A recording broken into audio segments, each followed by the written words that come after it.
St. John, guys. Malayo to sa ano, ilang galingan ko. 4 hours drive from Fort Nelson to Fort St. John. Pero big town ito, malaking town, parang siyudad yata to.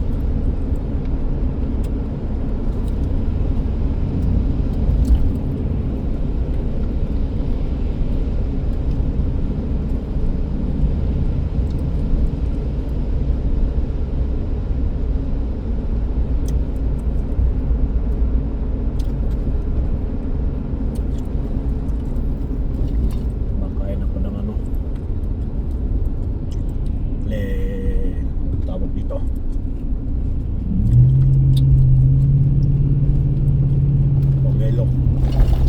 melon. Malaking tao nga to dahil kumplito to. May Safeway, Wendy's, McDonald's, Superstore, Staminer. Malaking tao to guys. St. John, Walmart.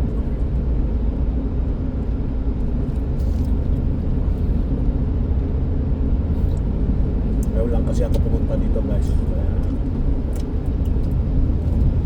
mas gusto ko itong trabaho dahil kung saan lugar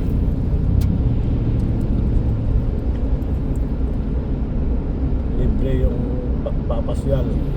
Ako lang mag-isa.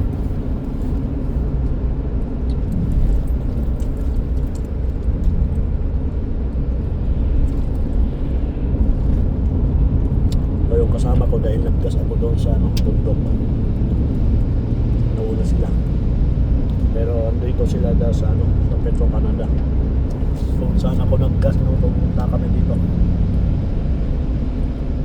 hindi ko lang alam kung malis na sila. Mineset ko na pwede silang umalis.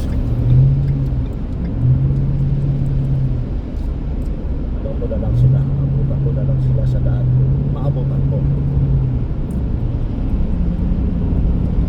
Pero kung yung itim ang mag-drive, maabutan ko sila dahil kung anong nakalagay sa kalsada na takbo, speed limit, yun ang niya.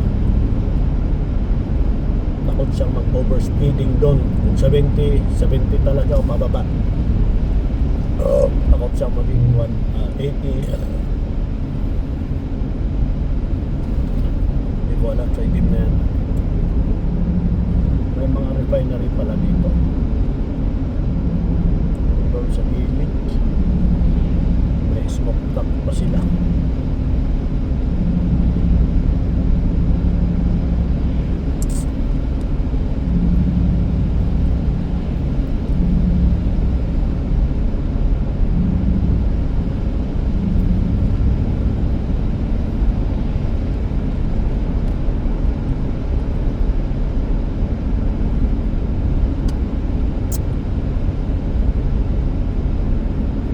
Berries.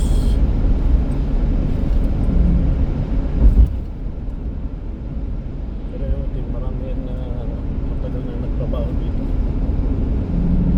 sa mga kamundukan dito.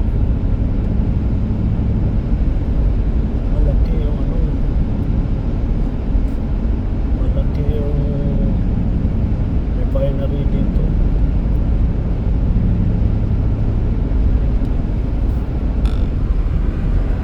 Umuusok ng itim puti doon, kung makikita nyo,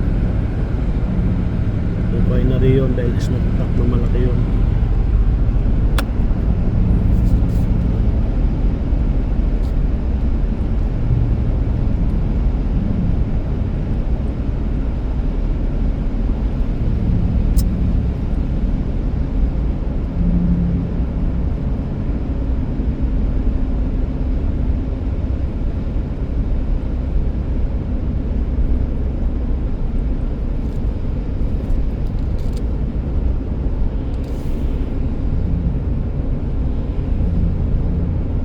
dito ano, lakas yung signal. Pero pag nung pinagpasan namin to ng 20 kilometers off and on na hanggang doon sa aming pinuntahan,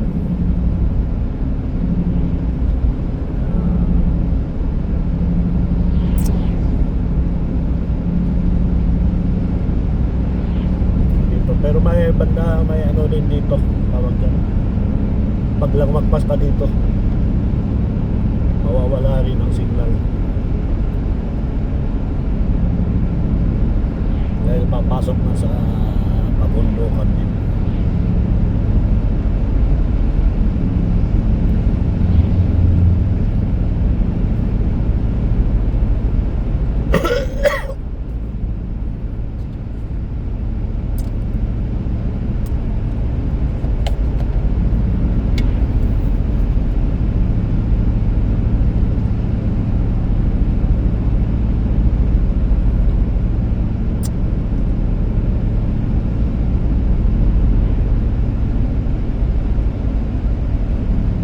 Nakakapagod din ano, araw-araw biyahe, araw-araw sa trabaho namin,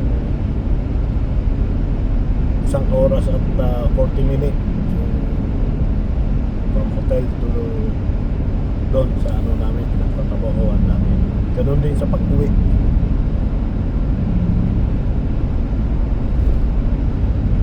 Minsan nakakap akong mag-drive, ayaw drive ng kasama ko dahil ewan ko sa pag yung command namin na-drive niya yung truck niya.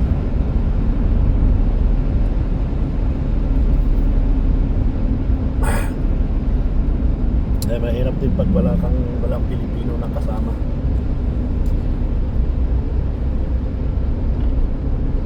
Dahil kung may Pilipino, kapwa natin,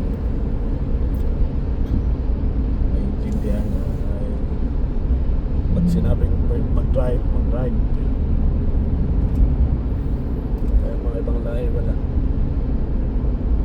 Command lang ang sinusunod.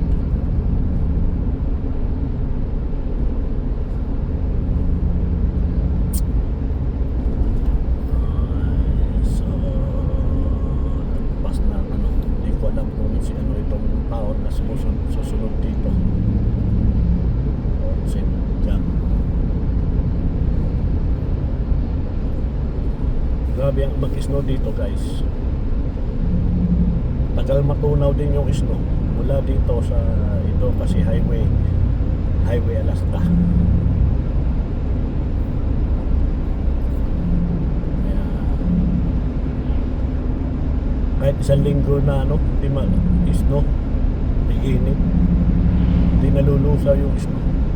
Hindi ko alam kung bakit. Sobrang -5, -7, -10. Hindi siguro ano yan. Pero kung sa iba hindi mag-snow ng 1 linggo, unti-unti natutunaw yung ano, snow.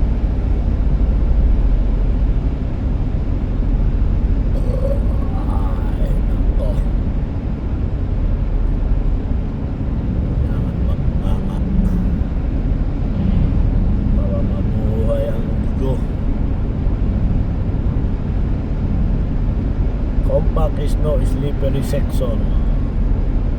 Yan nila ng balala. Makita na ano, makintab yung kalsada. Pag yung talagang kintab na kintab, yun na. Ang mahirap yung black ice.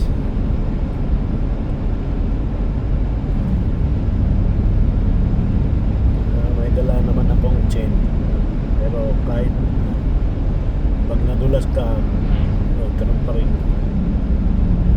wala rin kwenta ng chain na yan.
baba guys. Wala pa naman harang.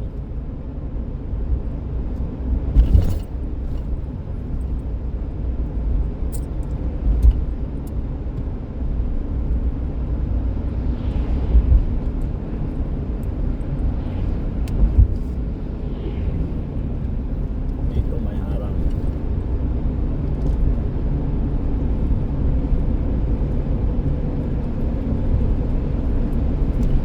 Ay, ang ganda sa taas. Pagbaba dito, pagi.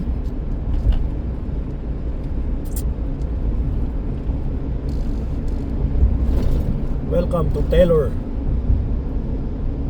What is this place? I don't know this place. Welcome to Taylor. Taylor? So this place is Taylor.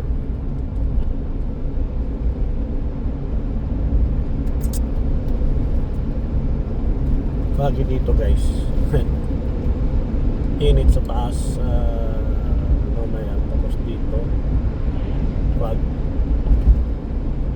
dapat yung dito sa baba may init, doon sa taas ang malamig. Baliktad.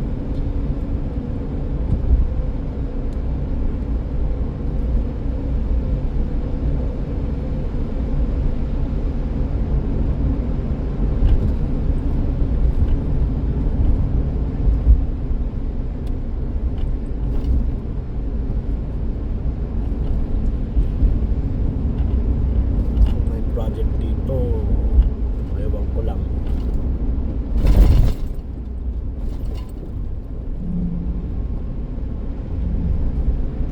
Lamig. Wala kang makitang tao dito sa labas.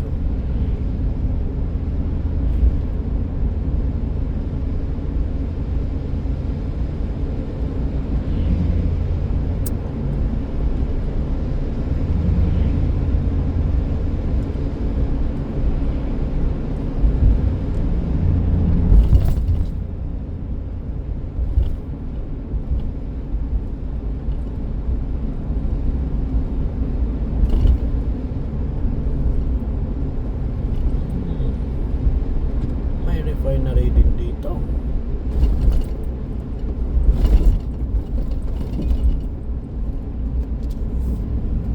Yan guys, yung refinery.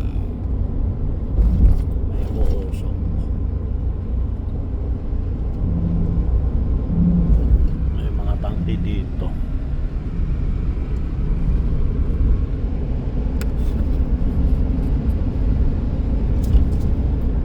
Pero bakit bagi dito?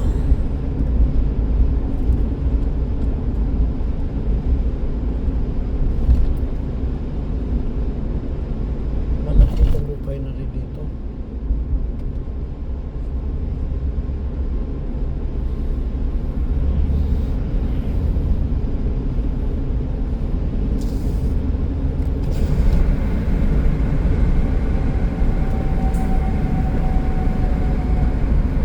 Babaho dito.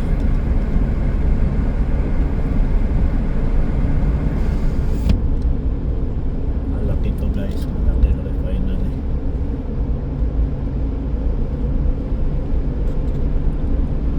Ay, nako.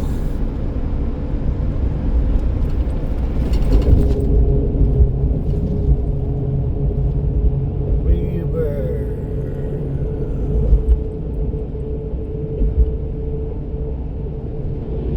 Ito yung backyard guys. Tingnan nyo.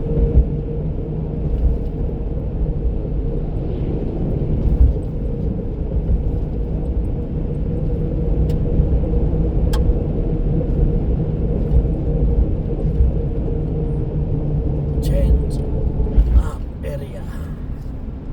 Ito yung pag nag-yelo talaga yung kalsada. Kabig ka ng chain. May chain ka.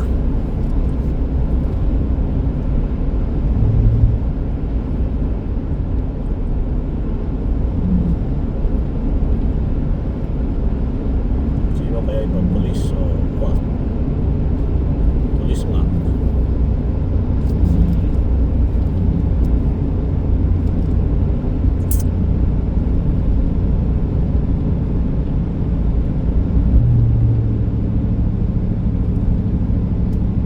pulis ngayon guys.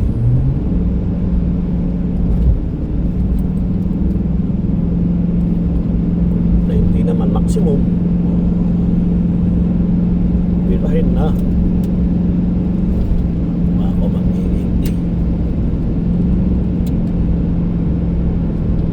Naka 4-wheel pala ako guys.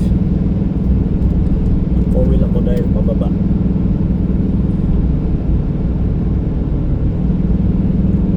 Hanggang taas na lang. Para sigurado.